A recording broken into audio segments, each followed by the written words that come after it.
माननीय सदस्यगण, एक minute please बैठिए, एक मिनट बैठिए, तरीका ठीक नहीं है, बैठिए सब बैठिए, मेरी बात भी सुन ली, आपने विषय उठाया, मैं बताऊं। माननीय सदस्यगण, माननीय सदस्य ने सेंस ऑफ हाउस का मामला उठाया, लेकिन इस विषय को लेकर, इस विधेयक को लेकर 99 माननीय सदस्यों ने अपने विचार रखे। रात को 1:30 बजे तक इस विधेयक पर चर्चा हुई।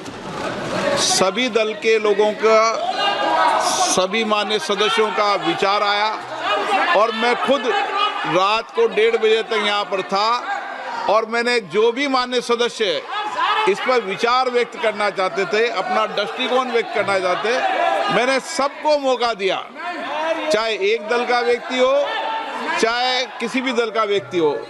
और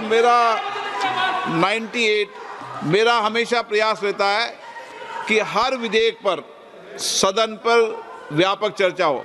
माननीय सदस्य ने कल उठाया था कितना समय होगा, मैंने उस समय भी कहा था समय की कोई कमी नहीं रहेगी।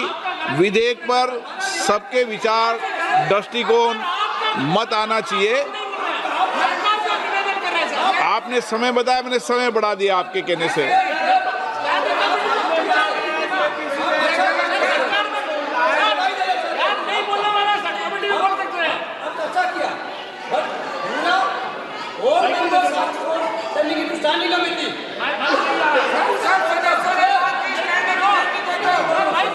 नहीं, ये संसदीय परंपराओं के लिए उचित नहीं है। मेरा आपसे आग्रह है, जिस तरीके से माननीय मंत्री जी ने खुद लगातार 1:30 बजे तक खुद बैठकर सबके विचार सुने, आप भी माननीय मंत्री महोदय के विचार सुनो। और इस पर 8 घंटे चर्चा हो चुकी है, जो 4 घंटे आवंटन उसकी डबल चर्चा हो सकी, इससे ज़्यादा चर्चा करनी है उसकी। माननीय शिवराज सिंह जी। धन्यवाद माननीय अध्यक्ष महोदय। सबसे पहले इस पवित्र सदन में मैं आपको धन्यवाद देना चाहता हूं, सभापति महोदय को धन्यवाद देना चाहता हूं। लगातार रात के 1:30 बजे तक इस विषय पर हमने माननीय सदस्यों के विचार सुने। अब जवाब देना मेरा अधिकार है माननीय अध्यक्ष महोदय। मैं आपसे संरक्षण चाहता हूं। मैंने रात के 1:30 बजे तक माननीय सदस्यों की बात सुनी है और माननीय अध्यक्ष महोदय अपनी बात सुना देना और फिर जवाब ना सुनना, ये लोकतांत्रिक परंपराओं को तार तार करना है, संविधान की धज्जियां उड़ाना है। और माननीय अध्यक्ष महोदय, ये बापू के आदर्शों की हत्या भी कर रहे हैं।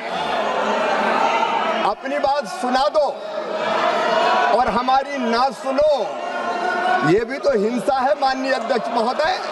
ये बापू के आदर्शों की हिंसा करने का पाप कांग्रेस और बाकी विपक्ष कर रहे हैं। माननीय अध्यक्ष महोदय, सबसे पहले मैं पूज्य बापू के चरणों में प्रणाम करना चाहता हूं। बापू हमारी श्रद्धा है, बापू जी हमारे आदर्श हैं, बापू हमारी प्रेरणा है, बापू हमारा विश्वास है। और इसलिए माननीय अध्यक्ष महोदय, भारतीय जनता पार्टी ने अपनी पंचनिष्ठाओं में गांधी जी के सामाजिक आर्थिक दर्शन को स्थान दिया है। हम गांधी जी के आदर्शों पर चलने वाले हैं। और गांधी जी ने ही कहा था, गांधी जी ने कहा था, गांव भारत की आत्मा है, अगर गांव मर जाएंगे तो भारत मर जाएगा। माननीय अध्यक्ष महोदय, मैं प्रार्थना करना चाहता हूं, है अपना हिंदुस्तान कहाँ, वो बसा हमारे गांव में। ये बिल गांव के विकास का बिल। माननीय सदस्यों ने, प्रतिपक्षी मित्रों ने कई तरह के आरोप लगाए। एक बात ये कही कि हम भेदभाव करते हैं। माननीय अध्यक्ष महोदय, सारा देश हमारे लिए एक है। चेन्नई हो या गुवाहाटी, अपना देश अपनी माटी, अलग भाषा अलग वेश, फिर भी अपना एक देश। मैं इनको बताना चाहता हूँ, अटल जी ने क्या कहा था? माननीय अध्यक्ष महोदय, हम देश के किसी भी राज्य के साथ भेदभाव नहीं करते। हमारे नेता अटल बिहारी वाजपेयी जी ने कहा था, ये देश हमारे लिए जमीन का टुकड़ा नहीं है, जीता जागता राष्ट्र पुरुष है। कश्मीर इसका मस्तिष्क है, हिमालय इसकी शिखा है, पंजाब और बंगाल इसके दो विशाल बाहु है, दिल्ली दिल है, विंध्याचल कटी है, नर्मदा करदनी है, पूर्वी घाट और पश्चिमी घाट इसकी दो विशाल जंगाएं हैं, कन्याकुमारी इसके पंजे हैं, सागर इसके चरण पखारता है, सूरज और चंद्रमा इसकी आरती उतारते हैं। ये वीरों की भूमि है, ये सूरों की भूमि है, ये ऋषियों की भूमि है, महर्षियों की भूमि है, ये तर्पण की भूमि है, ये अर्पण की भूमि है। हम जिएंगे तो इसके लिए, और अगर कभी मरना पड़ा तो मरेंगे भी इसके लिए।